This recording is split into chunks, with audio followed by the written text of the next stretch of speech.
咁我相信大家咧都知道香港而家嘅醫療服務啊、醫療系統有好多挑戰嘅。喺長者健康服務嗰度咧，其實中醫一路咧嘅工作非常多。個身心靈啊，而家講健康就係身心靈嘅。好多時如果你有個資源，你有個方法，其實好多病係可以預防嘅。原來。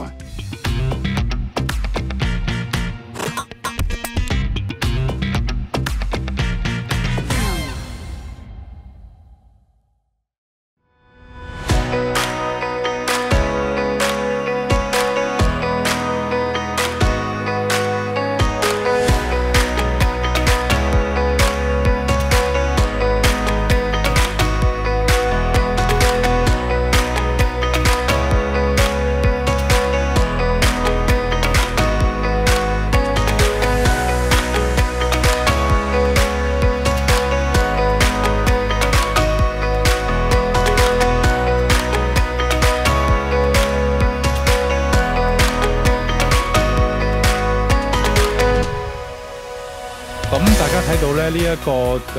專題分享嘅主題咧係中西醫學在長者健康與關懷服務嘅創新實踐。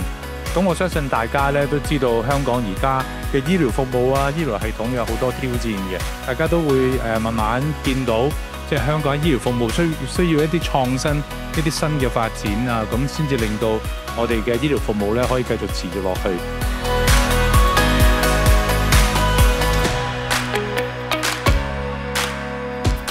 中大醫院咧就比較特別嘅，真係其實喺香港嚟講咧，甚至乎我見東南亞，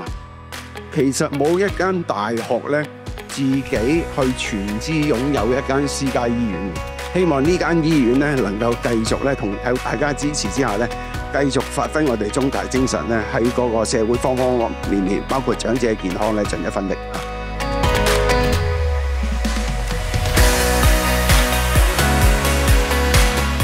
香港中文大學咧一路係以中西醫雙軌並行嘅，我哋相信咧，只有透過臨床證據嘅收集，我哋先可以將中醫咧更加往外往國際推出去。咁所以我哋希望可以繼續確定中西醫協作，以及喺臨床上面可以實踐應用。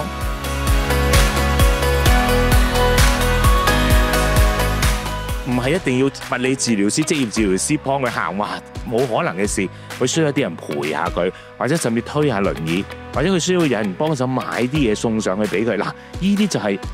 中風病人可能其實每一日最需要嘅嘢，而我哋醫生係冇辦法俾到佢嘅。家訪嘅日發覺中風嘅病人咧，全部打開櫃咧就係即食麵，因為佢落唔到街買啊嘛，全部高鹽、高糖、高油，冇辦法啦。佢做冇人買啊嘛，冇人幫佢煮。